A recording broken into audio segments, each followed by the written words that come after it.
This is your official 2019 WWE Money in the Bank review here on the JBSN Media Network YouTube channel. Let's get into it.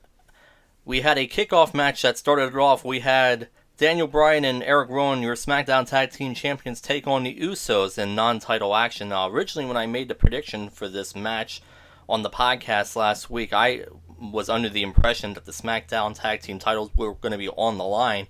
As it turned out, it was a non-title match, and right there pretty much gave you an indication of what was going to happen. Good match to start it off. What you would consider a classic tag team match. You know, the baby faces get the early jump, and the heels dominated for a while, and then the baby faces, that being the Usos, battled back in the end. They go on the win after hitting stereo splashes off the top on Daniel Bryan as Bryan takes the pinfall loss here, and the Usos get their win back. So 50-50 booking here for the Usos here as they get the win in retribution against the SmackDown Tag Team title holders of Daniel Bryan and Eric Rowan. So that was the only match on the kickoff. Let's get on to the actual main card itself. It opened with the Women's Money in the Bank ladder match. We had Naomi, Nikki Cross, Natalya, Dana Brooke, Bayley, Mandy Rose, Carmella, and Ember Moon in this match. I thought this was a pretty good match. Everyone was able to get their spots in. Everyone got a chance to shine throughout the match. They gave it time. It wasn't a squash. So right there, that was a positive for me. But really, the outcome for the most part was never in doubt. It looked like at times, especially Dana Brooke, they wanted you to believe that Dana Brooke was actually going to win. She actually had her hands on the briefcase but could not pull it down. They did a spot with her hanging up on the briefcase. I don't know if that was meant to happen or not, but that was kind of a cool visual. But really, when it came down to the end here, no surprise here who the last two were. And it was pretty clear when you saw Sonya Deville there on the outside. You knew with her being out there, that was a dead giveaway that she was going to get involved somehow in this match, and sure enough, she does.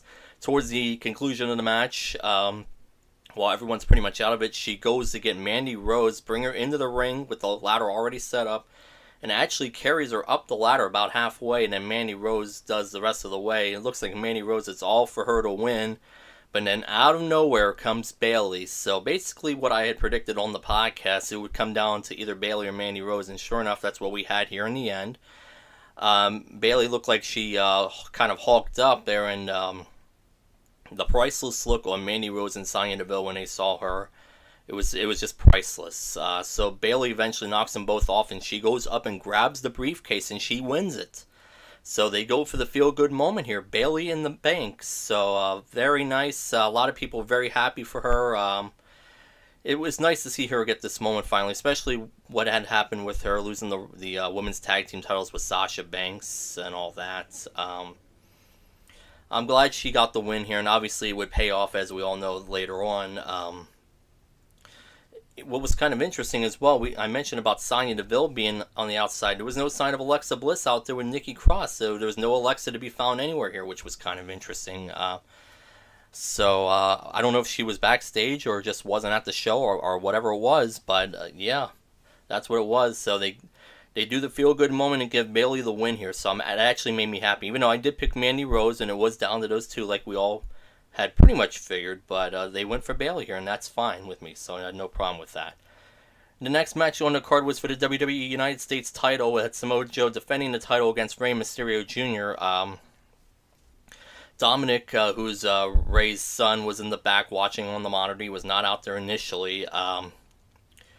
This was a good match for what it was. Unfortunately, the match got cut short, as we all know by now. Samoa Joe suffered a broken nose. Inadvertently, his nose got broken by Rey Mysterio Jr. in the match after Rey had hit a senton on him and hit it a little too well. Actually busted his nose. He started bleeding. And I guess they eventually figured it out, and they actually called an audible here and actually cut the match short. And the finish came when Rey had hit a hurricanrana and then ran into a cover. This was very sloppy. I don't know if it was meant to be that way or if it was a botch, but clearly Samoa Joe's shoulders were off the mat, but the 3 count was made. I'm assuming that Rey was supposed to win the match anyways. That would have been my guess, but the referee clearly did not see Samoa Joe's shoulder up, and it was clearly up before the 3 count, but he counted it down, and Sure enough, Rey Mysterio Jr. is the new U.S. champion. It just sucks that this match had to be cut short because of injury. Afterwards, Dominic does come down to celebrate with Rey, but then Samoa Joe gets his heat back and eventually lays out Rey Mysterio Jr. with Dominic looking on the outside. They did tease something with Samoa Joe and Dominic, but nothing eventually came of it. Samoa Joe just eventually goes to the back, and that's how the segment ends. So, obviously, we know there's something coming there, but Rey Mysterio Jr. is your new U.S. champion now. Obviously, I had picked Daniel Bryan and Rowan in the kickoff. I had picked Mandy Rose in the ladder match. I had picked Samoa Joe to retain. That didn't happen. So the next match was the steel cage match featuring the best in the world, Shane McMahon and The Miz. This was a good match. Told a great story. Shane playing the cowardly heel throughout this one, trying to escape very quick. They go back and forth for a while here. Good match. The weapons did come into play as I thought they would. We saw The Miz use the chair on Shane quite a few times. But in the end, I thought for sure The Miz was going to finally get some retribution and actually get a win. He did get a lot of offense in on Shane, but sure enough, that sneaky sly devil, Shane McMahon, he won. They did a spot here at the end where they were going over the top of the cage because it was a situation where you could have won by pin or submission in the ring or gone out through the door or went over the top. So they go over the top of the cage here after teasing all the other ways throughout the match. They have a deal where Shane is kind of dangling on the side there. Miz has him and wants to try to do a superplex spot back in. But actually, Shane was smart enough to actually slip out of his shirt and actually fall down and actually win the match. Kind of a clever way to do it. And so Shane McMahon, once again, being the sly devil that he is, gets the better of The Miz. So once again, The Miz looks like a complete loser here. And Shane once again gets the win and gets the better of The Miz in the end. Interesting. It's not often. It was kind of quite the interesting visual to see Shane without a shirt on. That was kind of interesting. That's something you don't see very often. But I don't know if that was just for visual or if that was I don't know what it was. But yeah, it definitely was something different. But Shane McMahon, look, we know he's not a professional athlete, but give him credit for doing this stuff and taking these bumps and all that. He didn't really do the real big spot that we thought maybe he was going to. Look, he did try to go for coast to coast, but got caught eventually. So he never really did hit the big spot that we thought he was going to hit in this match. So Shane does get the win. And of course, I had picked The Miz, so go figure. Next up was the WWE Cruiserweight title match with Tony Nese putting the title on the line against Daivari. This was a good match. They gave it time here. This was the match, unfortunately, no one was really into. Good match. This was actually the first match I got right on the entire show. Tony Nese went on to retain after a good match. He won after hitting the knee strike in the corner and Daivari and getting the win on that. So Nese retained. So not bad. Good match. Nothing really wrong with it. Next up was the first of Becky's two title defenses. The WWE Raw Women's title match happened first with her taking on Lacey Evans. I had thought for sure they were going to do the title switch here with Lacey. I thought for sure Lacey was getting the title. In all honesty, this was not a very good match. This was very disappointing. It went about 8-9 minutes. It was very sloppy, not very good. I think that was more so on Lacey. Becky did everything she could to try to help Lacey here. Lacey did not look good here again. It was a mess. It was. And if you watched it, I think you would all agree with me on that. But in the end, there was no outside interference, no shenanigans from anyone, no run-ins from Charlotte, no potential run-in from Sasha Banks or anyone else. They do a clean finish. Becky gets Lacey in the disarmer, and Lacey quickly taps out, and so Becky retains the Raw Women's title here. And then right after that happens, Charlotte comes out, and she wants to have the match with Becky for the SmackDown Women's title right then and there. Apparently, they wanted you to think that the match was actually supposed to happen later in the show, and Becky could have said no and had it later, but no, they went right into it here. So they had the WWE SmackDown Women's title match happen immediately right after this, which, I didn't think they were going to do it, but they did it here. This match did not go very long. If it went for 5-6 minutes, I would have been surprised. In the end, we do have an interesting spot where Becky throws Charlotte out to the ring and actually instructs the referee to count. Right there, that was a red flag that something was going to happen, and sure enough, Lacey does come back out behind the referee's back and actually hits Becky with the woman's rights. Not a good looking one either. And then that eventually led to Charlotte hitting a big boot, which missed by a mile. The camera showed it so obviously, and the replay showed that it really missed badly. But Becky sold it anyways, like she was shot dead, even though the boot never came close to connecting. And Charlotte pinned her and won the title, won the SmackDown Women's title. So Charlotte 9 belts, or Charlotte 9 reigns, whatever you want to say. But that would be very short-lived because Bayley actually does come out after Lacey and Charlotte lay a little beat down on Becky. Bayley comes out to try to even it up, and then they lay her out for a bit.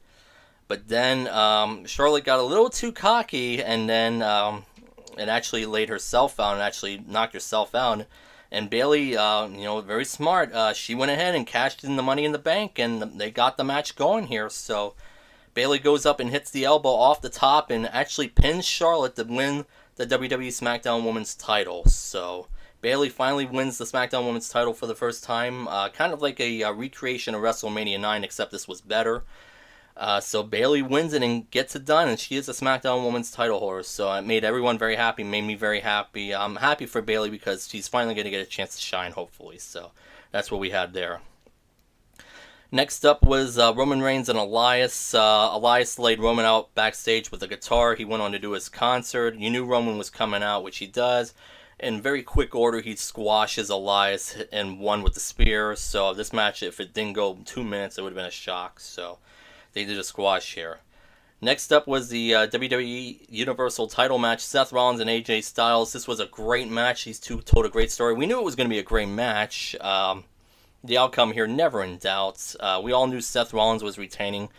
That's what happens. He gets the win with the curb stomp on AJ Styles to retain. So, told a great story, and I thought for sure when they were doing the handshake spot there after the match that AJ was going to do the heel turn. He didn't do it. They shook hands, and AJ just left. So, no heel turn from AJ, at least not yet.